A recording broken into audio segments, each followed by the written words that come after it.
Welcome back. Today I'm going to be working on the 8.8. I did receive the parts yesterday. I got excited and unboxed it. I went through it all. I measured some stuff, transferred the measurements, double, triple checked it. I think I got a plan for it. They are custom axles. I did order them January 26th, so they do take a while. So if you are wanting to get axles made up, you better get them in. Better get your order in. I did notice the lineup bar that Bob had made up isn't going to work for me because I have my bearings pressed on already. That's just how it was in the specs. So they went ahead and did that when I had the axles made. So Brian made me these nice cups. That was awesome of him because now I can just get going on this. Those these cups will sit in the housing end in place of the bearing, and this shaft will go through the center like so.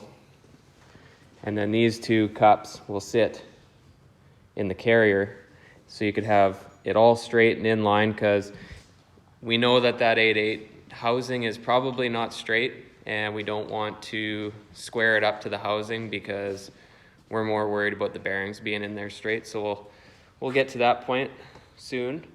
And I also have this disc brake kit to install. I just started kind of bolting it up, kind of seeing what I'm going to be doing for that.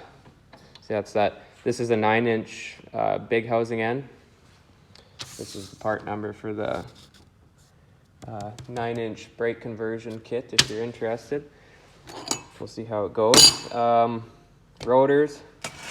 Comes with rotors, all your caliper mounting hardware, calipers, and I had to buy the emergency brake separately.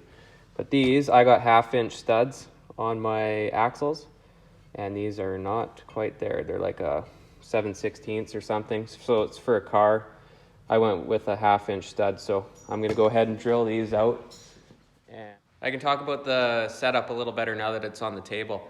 So it is a Ford 9-inch housing end. It's the big bearing one. I think there's a couple different ones you can choose from. The Strange 35 spline high tough axles, the spool to go with it, and a 355 gear set, and a Motive Gear Performance rebuild kit with everything you need: shims, bearings, seals, paint, even crush sleeves. There's the 1/2-inch studs to go into the flanges here. Yeah, these guys right here. So this is Bears Performance in Ontario. Super good guys to deal with. The 8.8 is sitting here ready, cleaned. I'll have to give it a final, but pretty much ready to get cutting. Make sure you watch where you're grinding. There's firing up a fire over there.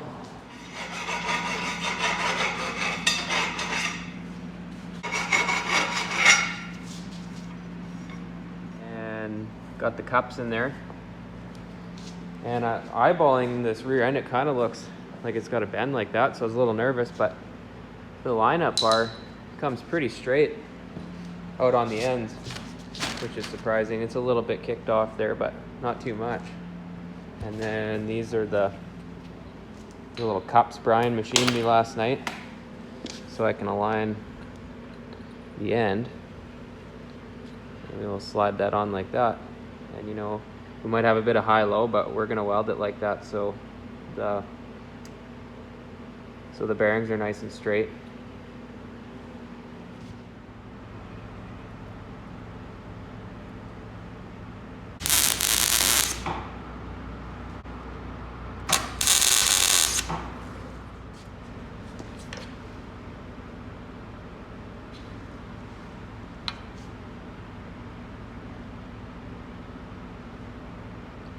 So 25/30 on this side. Match the same on the computer.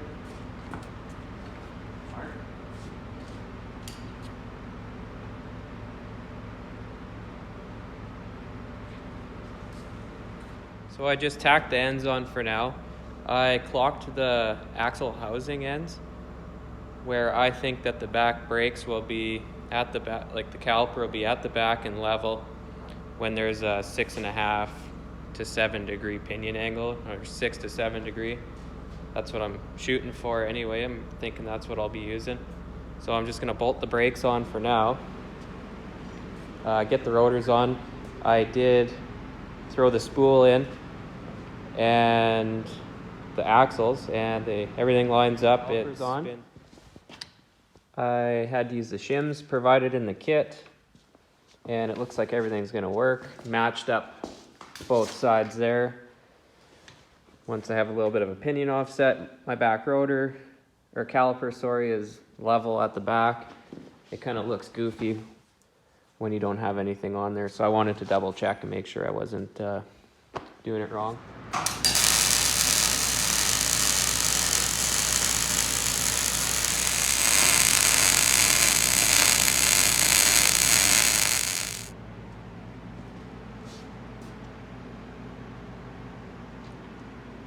So those are all welded out.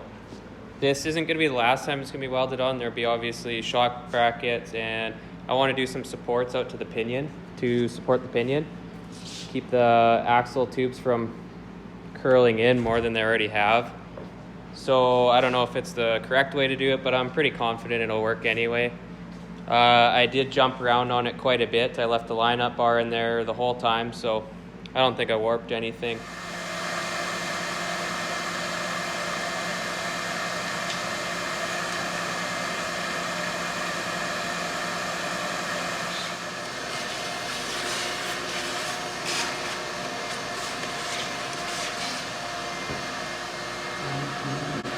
Okay, I'm happy with it now. I think it's clean. You gotta remember, this was that